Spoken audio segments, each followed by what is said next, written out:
Newcastle's second air quality summit proved timely, coming just a day after the SPCC became the Environmental Protection Authority, promising tighter environmental controls.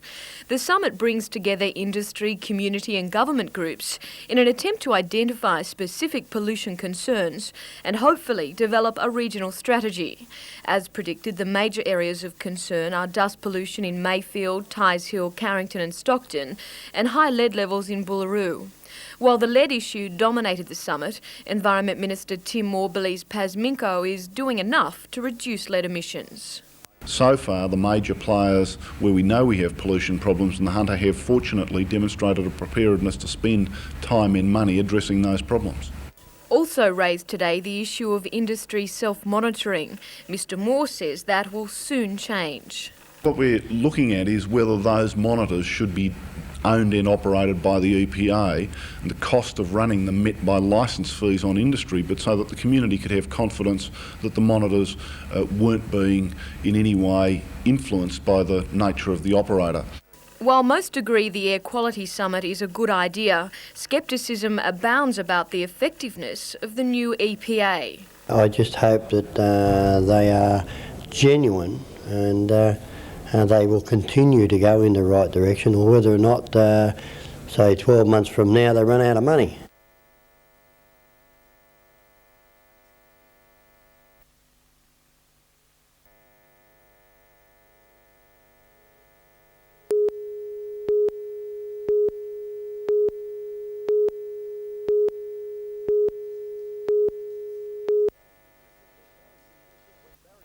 When Barry Lewis joined council 42 years ago, the budget was in pounds, not dollars, and suburbs like Merriweather Heights were still bush. But now, after 15 years as town clerk, and with mixed feelings in his heart, Mr Lewis has retired. Well, it's sadness in one respect that I'm leaving the council where I've been for all my working life. The good feeling is I'll be able to get out now and do some things that perhaps I should have done years ago. While Mr Lewis ponders life after local government, his replacement can expect a cool reception from at least two aldermen, John Sutton and John Tate. The 60 applicants for the council's top job have been whittled down by a committee to the one successful candidate who will be presented to council for approval tonight. It's not only the public who are about to find out who the new general manager is. Only 4 of the aldermen have been involved in the selection process, prompting Alderman Sutton and Tate to accuse the council of secrecy. Alderman Tate says as protest, he won't endorse the successful candidate. No, I'm not in a position to endorse any applicant because I have a severe lack of information. In fact, I have no information. Alderman Tate has written to Local Government Minister Jerry Peacock objecting to the secrecy of the appointment and asking that the legislation be changed to avoid a similar issue in the future. The Minister says he has no power to intervene in the Council's appointment process, but Mr Peacock has asked for a report on the issue, with a spokesman claiming he prefers local government to adhere more stringently to an open council policy. Alderman Tate says there's only one way to dispel the doubts about the appointment process. Start the whole process over again in a much more open way that the people of Newcastle can see that just what's going on.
All hands on deck today and no shortage of work, with the exhibition less than 24 hours away. Exhibitors striving to get their wares in order. Well, you see all the big machinery, Kenway and Clark's, the John Deere's and the big machinery around the place. We go right down to women's clothing. And that's not all. Computers, communication equipment, livestock, including the world's biggest Angus bull. Mate kicks off 9 a.m. tomorrow, winding up on Thursday at 6. Anthony Griffiths, NBN News.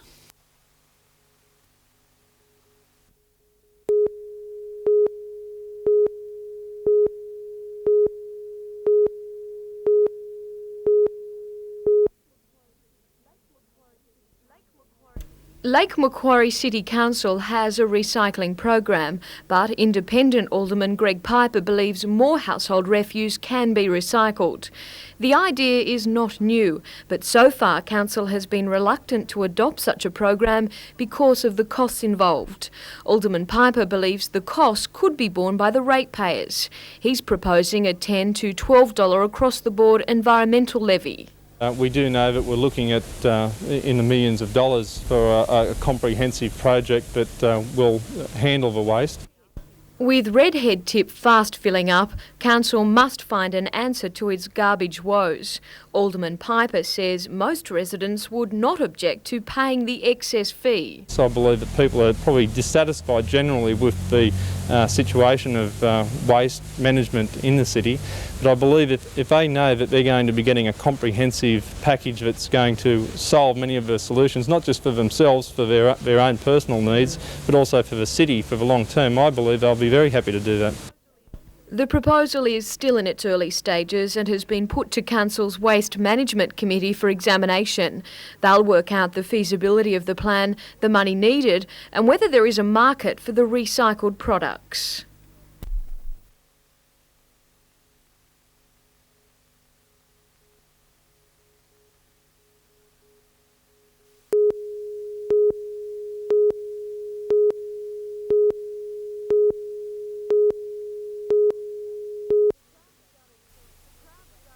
The crowd started pouring through the gates early this morning, eager to catch a glimpse of the latest rural hardware on offer.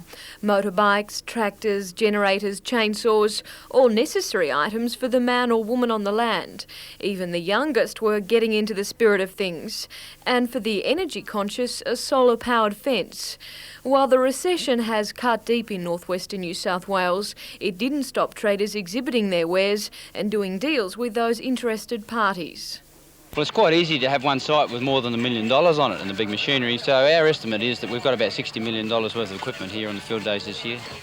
Also on offer at the exhibition, the latest computer technology and the cellular phone, not only a must for the city office worker.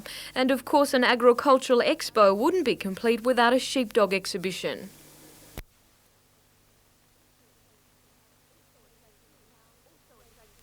Also attracting the crowds, Australia's largest Angus bull, Patch. The Moree Agricultural Traders exhibition continues until tomorrow night.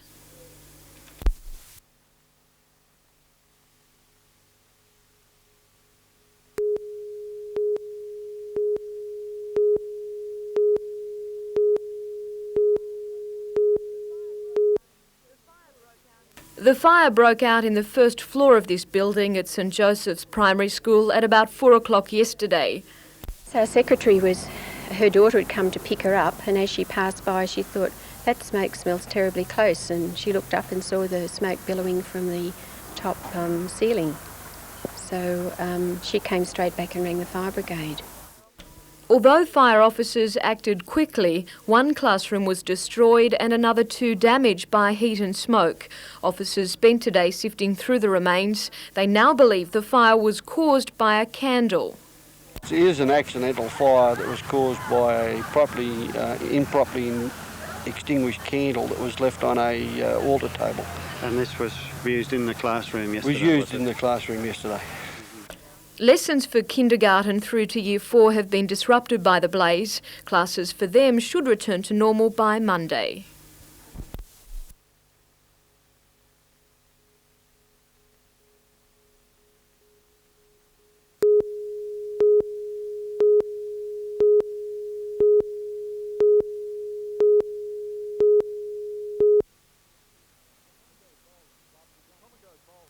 The Tomago Bowling Club was unusually busy this afternoon, serving men who only an hour before had a job at nearby Alco Steel.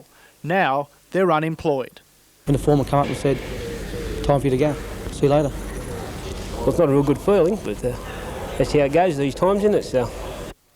52 employees were laid off just after lunch. That's almost half the number of workers in the fabricating factory.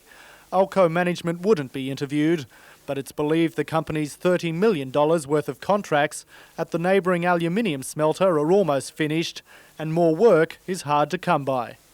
A spokesman for the Federation of Industrial, Manufacturing and Engineering Employees says action over the sackings is unlikely. But the union is sad that because of an agreement struck last year between the workforce and management, even some of the longest-serving employees have been retrenched. Frank Roncolato is one of those long-timers laid off. Today was his last at Alco after 14 years. Oh, it's a little bit sad, you know, but what can you do? It's not only the region's heavy industries facing job cuts. About 30 members of Newcastle Bus's clerical and administrative staff held a stop-work meeting today after every one of them was offered voluntary redundancy in a bid to halve their number. And this latest, they've displaced 30 people and there will only be 15 jobs available. The workers say morale has plummeted. It's through the floor, has been for ages. I've got 29 years service up and, in other words, doesn't count for anything. Union organiser Frank Rabbit says the cutbacks are part of a state government push to slice up to $8 million off Newcastle Bus's annual operating costs. The people that work there can't see where they can possibly get this and feel that a hidden agenda is to force Newcastle Buses into a situation where they can tell the public that we've got no alternative than to privatise. The workers want State Transit to reopen negotiations about the lost positions. Otherwise, industrial action could be taken. Scott Bevan, NBN News.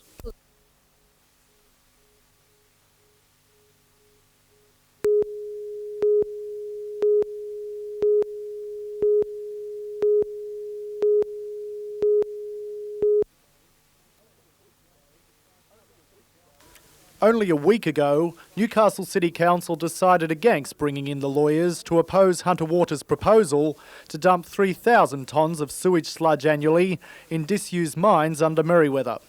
Instead, the council resolved to iron out its differences with the Water Corporation around the negotiating table. But Alderman Geddes says it's time to cut the talking. I don't think there's room for any further negotiation. My concern is that we don't want it. We should tell them straight out we don't want them, and we should make it very clear to the Water Board and Paul Broad that we'll oppose it legally if it's necessary. To put in place the legal avenue, Alderman Geddes has drafted a notice of motion for the next council meeting on March the 17th.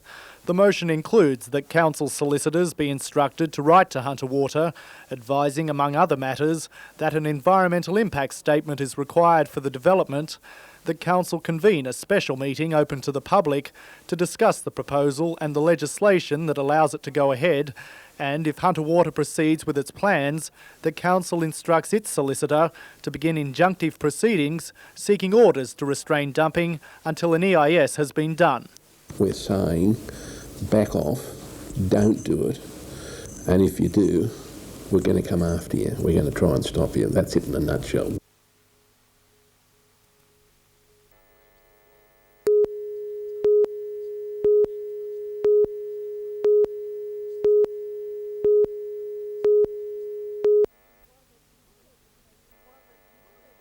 While the School Education Department would like teachers to promote the values which are shared by the majority of people in the community, in practice, students are given no formal training in this area.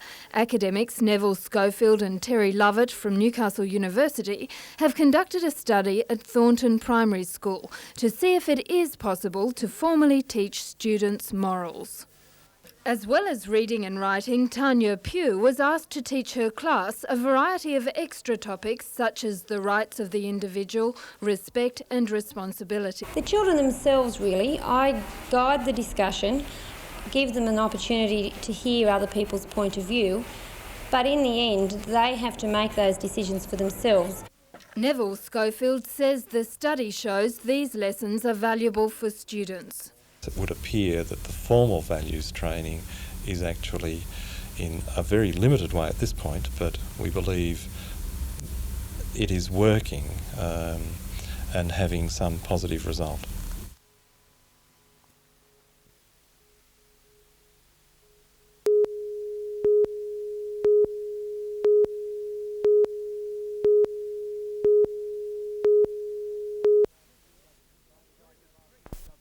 During a string of government bus strikes last year, private operators jumped into gear where State Transit stalled, supplying a service to Newcastle passengers. But the Drivers' Union believes that once Transport Minister Bruce Baird puts out to tender the city's bus routes in July, private vehicles are all that Newcastle patrons will see on their roads. On July 1, I think the contracts will go to the private enterprise buses because there's no way in the world that the workers in this industry can come up with the money that Bruce Baird is saying we have to come up with. The union says Mr Baird's ultimatum for a $6 million budget cut is demanding the impossible. But Terry Garrett from Newcastle Buses says it's realistic. Well, I believe it's possible. We need the full cooperation of the staff to do it.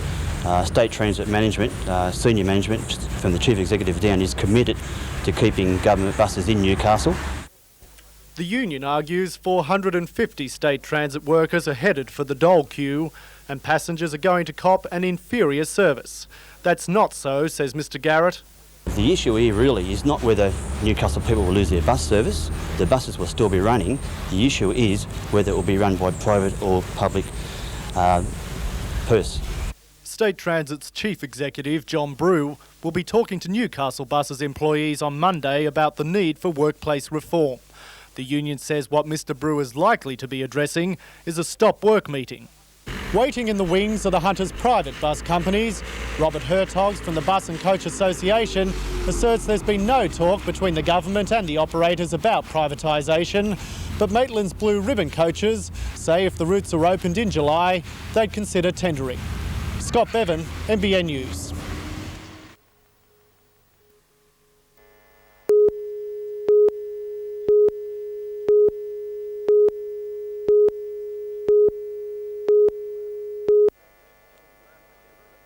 It was last December in the first game for goalkeeper Mike Gibson in Breakers colours, one he will never forget as Melbourne Croatia, through luck and good management, squeezed 6 past the Blue and Reds.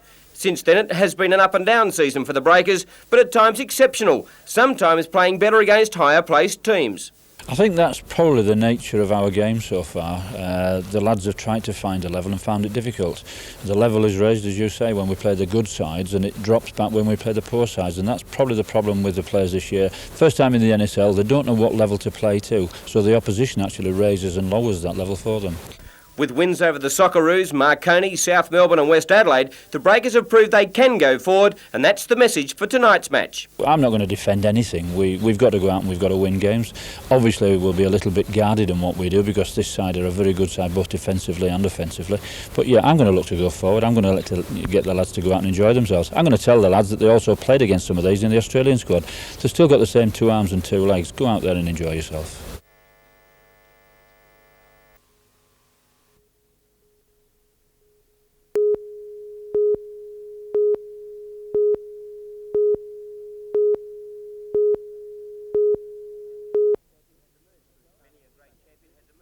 Many a great champion has emerged through carnivals such as this, and the majority of the 750 competitors at this year's regional championships were hoping to make it to the state titles as a member of the North West team.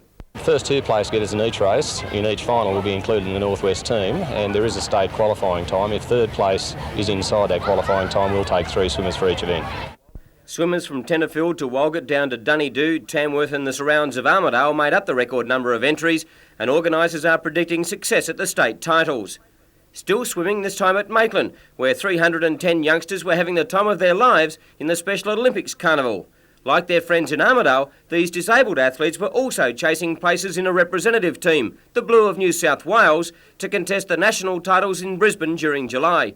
Each swimmer competes in a division compatible to his or her level of handicap and also against his or her best time for the respective distance. And you can just sense they're having an absolute ball. And while Australia are the current World Cup holders, another rugby nation is already working towards the next great contest. Argentina have a composite team touring New South Wales, and today they played Newcastle University. In the Argentinian team there is 4 Pumas and 6 junior or under-19 Pumas, giving the side experience as well as on-the-job training. Argentina will play further matches against Sydney Uni, the Australian National University in Canberra, the University of New South Wales and the Illawarra representative team.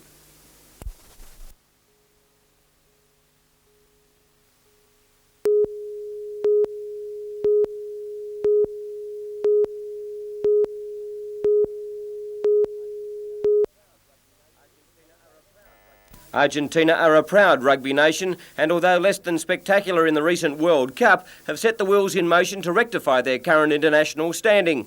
A composite team is touring New South Wales and today they played Newcastle University. In the Argentinian team there are 4 Pumas and 6 junior or under-19 Pumas, giving the side experience as well as providing on-the-job training for the younger members of the party. Argentina will play further matches against Sydney University, the Australian National University in Canberra, the University of New South Wales and the Illawarra representative team. On Lake Macquarie, the annual BMW regatta has attracted a near-record fleet of 91 yachts of all shapes and sizes, with many making the journey from Pittwater and other Sydney Harbour clubs. Spinnaker and non-spinnaker divisions are being contested today and tomorrow. Today's race a 30-miler and tomorrow a course around the buoys of Belmont Bay. The largest yacht in the fleet is Margarita, a 58-footer from Lake Macquarie. To swimming at Maitland, where 310 competitors were having the time of their lives in the Special Olympics Carnival. Like many of Newcastle's young swimmers in the past week, these athletes are also chasing places in the representative team, the Blue of New South Wales, to contest the national titles in Brisbane during July. Each swimmer competes in a division compatible to his or her level of handicap and also against his or her best time for the respective distance. And you can just sense they're having an absolute ball.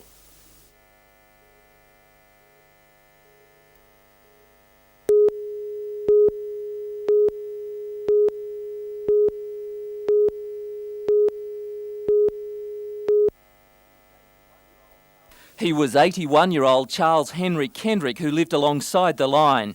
Police believe Mr Kendrick, who was profoundly deaf, was walking home and failed to hear the train behind him. The driver sounded the horn several times and applied the brakes, but the train was unable to stop. Meanwhile, in Coffs Harbour, police continue their investigations into the murder of a 52-year-old man on Thursday night. Police say they are interviewing several people, but are unable to release any details.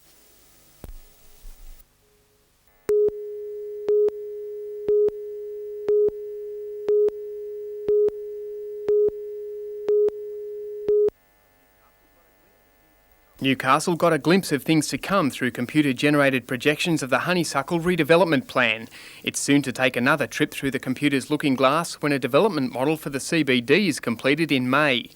Compiled by Sydney company MetroScan, the only one of its type in Australia, the package will show the city from Nobbies to the West End.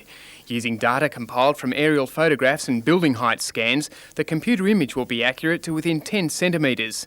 The shape and effect that future developments will have can be dialled into the model. Yeah, not just looking at the proposed developments themselves by themselves, but clearly show how those proposals sit within the existing urban area. Whether or not they will be overshadowed, whether their views will be obstructed, whether the townscape will be impacted upon, in a rather negative way or not. This model will show that very clearly. The $50,000 package offers more than static development models. Views, shadows, reflections off glass, pedestrian and aerial aspects of planned buildings can be simulated and where necessary designs can be altered. The model will be a welcome planning tool for the City Council that has employed a team of consultants to sell controversial city centre building sites to developers. So this particular package will overcome that type of problem. Great.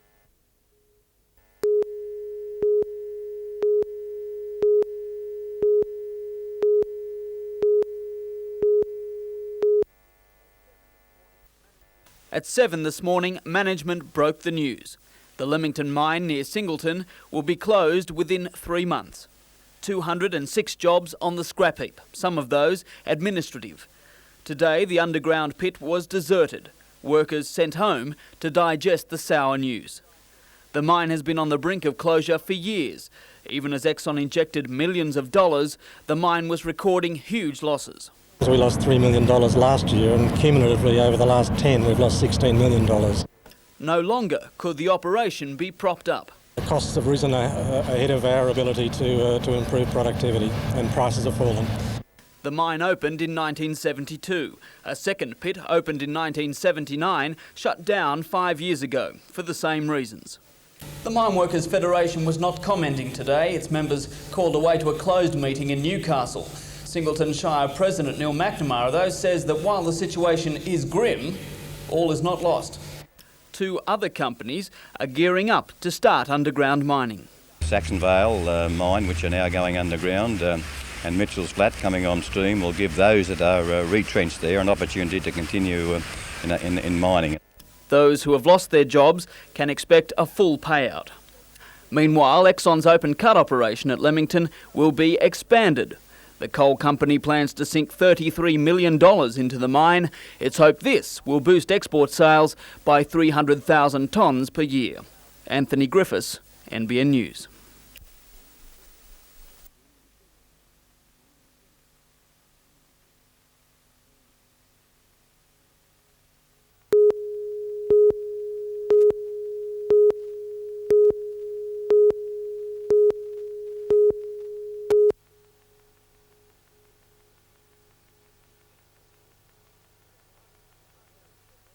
Artists of a varied calibre are in Armidale for the inaugural Autumn Festival. The highlight is the Colours of Jazz Festival. School bands, local artists and bigger names like Jane Bunnett and Larry Kramer from Canada will perform for the thousands of people who have flocked to the city for the 3-day event. Along with the Jazz Festival that will see every venue in the city buzzing with the sound of music, the festivities also include the celebration of 150 years of racing in Armidale, with meetings over 3 days and a major street parade.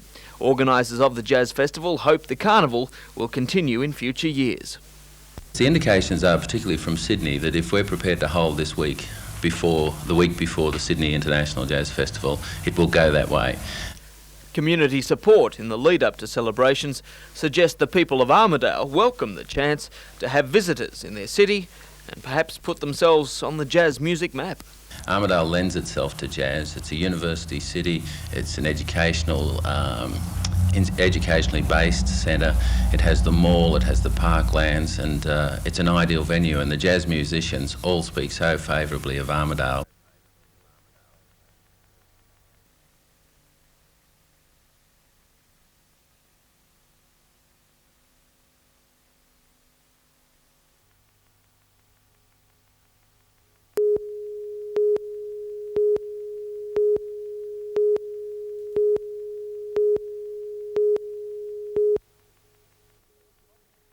It's probably not the most popular place in Tamworth, but according to the regional manager Julian Connick, it will now be a much better service for the people of the Northwest.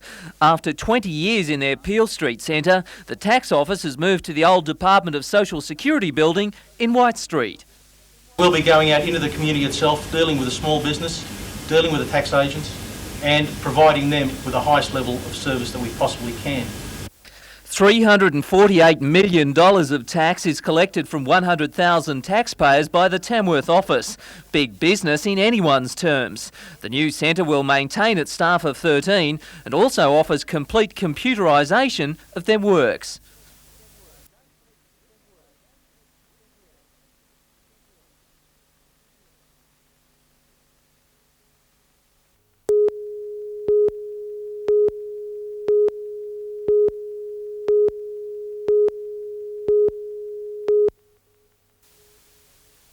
The Shell depot at Gunnedah Road will have its storage capacity almost doubled. The move comes with the impending closure of the major fuel distribution centre at Southwest Rocks north of Kempsey, which according to Shell has become uneconomical.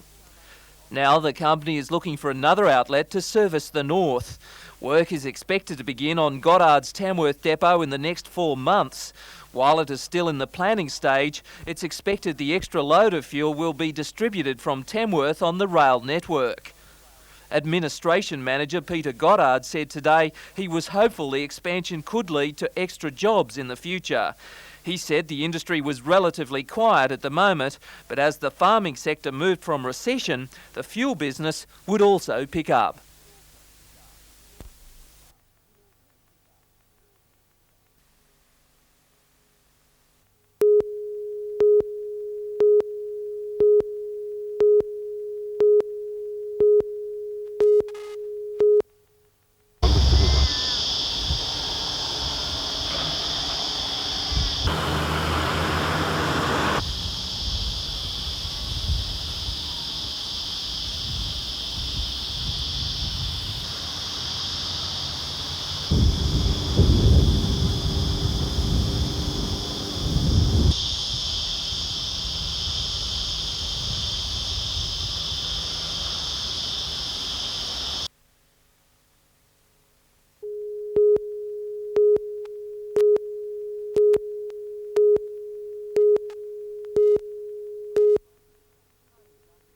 China's Xiaoping Jia went down to the 20-year-old South Australian 6-3, 6-1 in the first round final of the Ford Futures circuit. Both players will again be in the main draw of stars when the satellite tour shifts to Sawtell next week, giving North Coast fans a chance to see international standard tennis. Players prefer spectators too. It lifts their game, and certainly you don't get this sort of tennis in the country very often. The 12-court Sawtell Tennis Complex will combine the men's satellite tour round with a program of women's, juniors and veterans playoffs.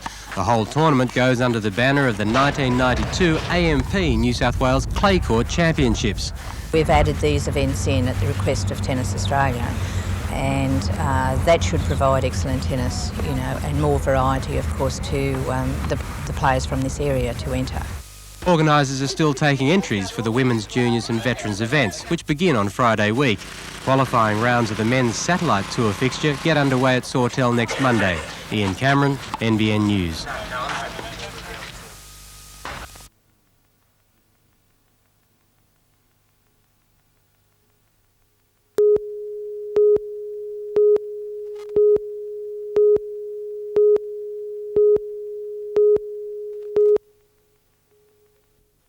Veterans of Australia's 10-year involvement in the Vietnam War had to wait another 15 years for a homecoming parade in 1987. 50,000 Aussies went overseas, 587 died there. When the nation decided to honour its services personnel, some of the veterans had their own ideas on what shape the memorials should take. At Toukley it was Project Hostel, and a 5-year campaign was started for charity and government funds. There are now 40 units with paved terraces, landscaped grounds, a Vietnam chapel and lounge areas for the aged. They prepared the way for us, often at great personal sacrifice or endeavour, and they have every right to live their senior years in comfort, security and dignity. I trust that it will also serve as a reminder to future generations that brave men and women went before them and endured much in the cause of freedom. The hostel is named after Victoria Cross-winning veteran Keith Payne. In 1969, the wounded warrant officer dashed out under heavy enemy fire to drag comrades to safety and regroup his ambushed unit. Today was a proud one for Keith, and he hasn't lost his fighting spirit. Pride goes to the super detective that found the hole in the federal government's pocket.